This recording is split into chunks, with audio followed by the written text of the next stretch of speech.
बोलो चंडिका महारानी की जय। माता नव दुर्गा हर प्रकार से आपकी मनोकामनाओं को पूर्ण करें। इस नवरात्र माँ शिव साई धाम मंदिर में हमने नवचंडी यज्ञ का आयोजन किया है। यह विश्व कल्याणार्थ है, सभी के कल्याण के लिए है। तो आप इस यज्ञ का दर्शन करें और निश्चित रूप से माता रानी का आशीर्वाद प्राप्त करें। देखिए, नवचंडी यज्ञ के बारे में कहा गया है कि जो भी भक्त माता नवचंडी की यज्ञ को संपन्न करता है उसके जीवन के तमाम पाप संताप दूर हो जाते हैं। यदि कोई व्यक्ति बार बार पराजित हो रहा है, किसी कार्य को कर रहा है और कार्य नहीं हो पा रहा है, तो दुर्गा सप्तशती में लिखा गया है यदि आप नवचंडी यज्ञ का आयोजन करते हैं तो वह कार्य आपका निश्चित रूप से आपका बन जाएगा। यदि आपके घर में कोई नकारात्मक बाधा है और उस बाधा के कारण आप बहुत व्यथित हैं, बहुत परेशान हैं, अनावश्यक आपके घर में शोरगुल, बात बात में लेकर के तमाम झगड़ा लड़ाई आपके घर में उत्पन्न हो रही है, तो निश्चित रूप से नवचंडी का यह अद्भुत पाठ दुर्गा सप्तशती के अनुसार संपन्न कर लेने से निश्चित रूप से सभी बाधाएं दूर हो जाती हैं। यदि आपके कार्यों में कोई अव्यवस्थाएं आ रही हैं, बार बार अवरोध हो रहा है, तब भी दुर्गा सप्तशती के अनुसार नवचंडी पाठ करने से कार्य बन जाते हैं। यदि आप सार्वजनिक जीवन में हैं, सार्वजनिक जीवन में रह करके राजनैतिक कार्यों में लगे हुए हैं या सामाजिक कार्यों में लगे हुए हैं, क्योंकि ऐसा कहा जाता है कि जो भी व्यक्ति सामाजिक कार्यों में लगा होता है, लोगों के हित के कार्यों में लगा होता है, उसमें भी बहुत सारी बाधाएं आती हैं। तो दुर्गा सप्तशती मार्कंडेय पुराण के अंतर्गत है और मार्कंडेय पुराण में लिखा है कि दुर्गा के नव रूपों का नव पाठ निश्चित रूप से नवधा भक्ति प्रदान कराता है, शक्ति प्रदान कराता है, जीवन में सुख प्राप्त कराता है। यदि आप अपने किसी भी कार्यों को लेकर के चिंतित हैं, परेशान हैं, तो ये दुर्गा का नवचंडी पाठ जरूर संपन्न करा सकते हैं। देखिए, अब हम नवचंडी पाठ के बारे में आपको जानकारी देंगे कि नवचंडी पाठ होता क्या है। देखिए, सबसे पहले तो आपको जानना है कि दुर्गा सप्तशती का एक पाठ इस हिसाब से 9 दिन में 9 पाठ या कुछ अधिक ब्राह्मणों को आप आवाहन करके एक ही दिन में 9 पाठ करा के नवचंडी पाठ कर सकते हैं। देखिए, दुर्गा के नवचंडी पाठ निश्चित रूप से माता की नव रूप जो हैं उनका स्वरूप है। इसी तरह से सतचंडी पाठ होता है। सतचंडी पाठ में 108 पाठ होता है। सहस्रचंडी पाठ होता है, उसमें 1000 पाठ होता है। लक्षचंडी में 1,00,000 पाठ होता है। कोटि चंडी में निश्चित रूप से कोटि पाठ अर्थात जो 10 लाख पाठ को संपन्न किया था, मतलब 11 लाख पाठ को संपन्न किया था। तो ये दुर्गा जी की आराधना के कुछ विशेष अनुष्ठान हैं। लेकिन नवचंडी के बारे में विशेष कहा गया है, क्योंकि नवरात्र में 9 दिन होते हैं और 9 दिन में एक एक पाठ करके व्यक्ति नवचंडी यज्ञ संपन्न कर सकता है। अब इस यज्ञ का एक बार आपको अवलोकन दिखाएं। देखिए, ये निश्चित रूप से प्रधान कलश है। इस पे माता महालक्ष्मी, महासरस्वती, महाकाली का आवाहन हुआ है। आप इन्हें प्रणाम करें और उसके ऊपर यंत्र भी लिखा हुआ है।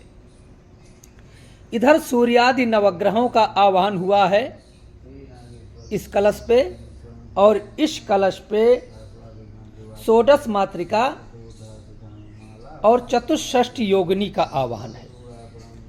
ये आप जो देख रहे हैं दीपक ज्योति महाराज हैं और ये जो सामने आप देख रहे हैं स्तूप, इस पे काल भैरव, क्षेत्रपाल, हनुमान जी और जो है पंचलोकपाल, साथ में भगवान शिव की भी प्रतिमा रखी हुई है। इधर आप आएंगे तो वासोस्पति अर्थात आपके घर के मालिक का आवाहन है। आपके घर में जो भी याधि व्याधि जरा पीड़ा आदि है उसको दूर करने वाले हैं। इन्हीं पे हमने क्षेत्रपाल का भी आह्वान किया है। क्षेत्रम रक्षति वही क्षेत्रपाला, जो क्षेत्र की आपकी रक्षा करें वो क्षेत्रपाल महाराज है। इनसे भूत प्रेत आदि बाधाएं दूर हो जाती हैं। इधर जो आप देख रहे हैं ये क्षेत्रपाल हैं और ये हैं वासोस्पति। तो क्षेत्रपाल वासोस्पति की वेदी आप अच्छी तरह से देख पा रहे हैं। नीचे आप देख रहे होंगे वरुण कलश है और हमारे पंडित जी पाठ कर रहे हैं। एक पंडित जी मंदिर की जो सजावट में अभी लगे हुए हैं। 2 लोग हम पाठ में 3 लोग हमको लेकर के पाठ में लगे हुए हैं और 9 चंडी पाठ करेंगे। यज्ञ यजन के साथ साथ जप भी करेंगे। देखिए मंदिर में जो विराजमान देवता हैं उनका भी एक बार दर्शन करा दें। यहाँ पे नवग्रहों की स्थापना हुई है। ये नवग्रह का आप मंडल चक्र देख रहे हैं। नवग्रह का मंडल चक्र आपके दोषों को, आपके जीवन के तमाम दोषों को दूर कर देता है। आप देख रहे हैं भगवान आशुतोष शिव भगवान का यह स्थान, शिव पंचायतन भगवान आशुतोष अवधरदानी शिव जी का लिंग और साथ में भगवान गणपति, माता पार्वती, नंदी और खडानन का आवाहन यहाँ पे हुआ है।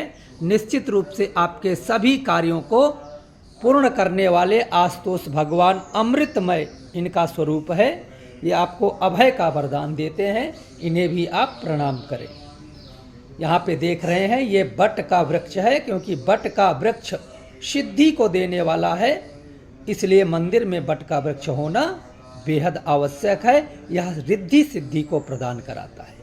इस मंदिर में सबसे पहले हम लक्ष्मी नारायण का आपको जो दर्शन कराएंगे। भगवान नारायण के साथ माता लक्ष्मी समस्त संसाधनों को देने वाली, इनको भी आप प्रणाम करें। साथ में भगवान गणपति का यह स्थान आपके जीवन के विघ्नों को दूर करे, इन्हें भी आप प्रणाम करें। इधर आते हैं तो हनुमंत लला, इनको सिंदूर नहीं लगाया जाता है, इनकी पूजा की जाती है, इनको भोग लगाया जाता है, इनको भी आप प्रणाम करें। और अब आते हैं जगत जननी जगदम्बा मैया, जो महाकाली, महालक्ष्मी, महासरस्वती के रूप में विद्यमान है। इनका भी आप दर्शन करें और दर्शन का लाभ पाएं। माता सरस्वती, माता लक्ष्मी के रूप में इनको प्रणाम करें। ये आपके जीवन में खुशियां देने वाली हैं। अब आ जाते हैं राधा कृष्ण भगवान, जो कि निश्चित रूप से भक्ति भाव को देने वाले हैं, जीवन में सुख को देने वाले हैं, प्रेम के तमाम रंगों को भरने वाले हैं। ऐसे राधा कृष्ण भगवान को हम भी प्रणाम करते हैं और आप भी प्रणाम करिएगा। अब यहाँ पे हमारे खाटू श्याम महाराज हैं। हारे का सहारा खाटू श्याम हमारा। निश्चित रूप से खाटू श्याम आपके जीवन के तमाम दोषों को दूर कर देंगे। यहाँ पे आप देख रहे हैं अयोध्या वाले राजा रामचंद्र जी महाराज, उनके भैया लक्ष्मण, हनुमान जी, और यहाँ पे माता सीता मैया को देख पा रहे हैं। माता सीता मैया हर प्रकार से आपका कल्याण करें। ये पीपल का वृक्ष है और इसको मैं बाहर से दिखाता हूँ। पीपल के वृक्ष के नीचे पूरा मंदिर निश्चित रूप से बना हुआ है, आप देख पा रहे होंगे। ये पीपल का वृक्ष है, इसी के नीचे सभी देवताओं का वास है, इसी के नीचे मंदिर में भी वास है। ये मंदिर का पूरा चित्रण आप देख पा रहे हैं।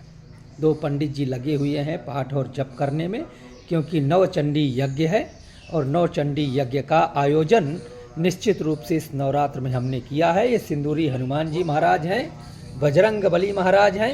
ये आपके जीवन में खुशियाँ देंगे। ये यज्ञ कुंड है, यज्ञ कुंड यहाँ पे स्थापित है। और ये आसन है, जैसे किसी को पैर में दिक्कत है तो इन आसनों पे बैठ करके भी हवन को संपादित कर सकते हैं। और यज्ञ विधि पूरी तरह से शास्त्र के अनुकूल हमने बना रखी है।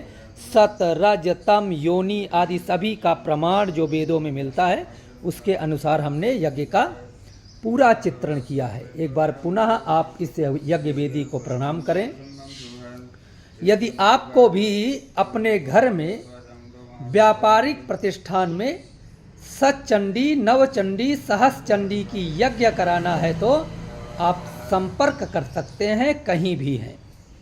हम आपके इस यज्ञ को विधि विधान पूर्वक संपन्न करेंगे और यह यज्ञ का फल आप सभी लोगों को प्राप्त हो, इसी आशीर्वाद के साथ आज हम आपको यहीं छोड़ते हैं। लेकिन माता रानी आपका हर विधि कल्याण करें। जय माता की।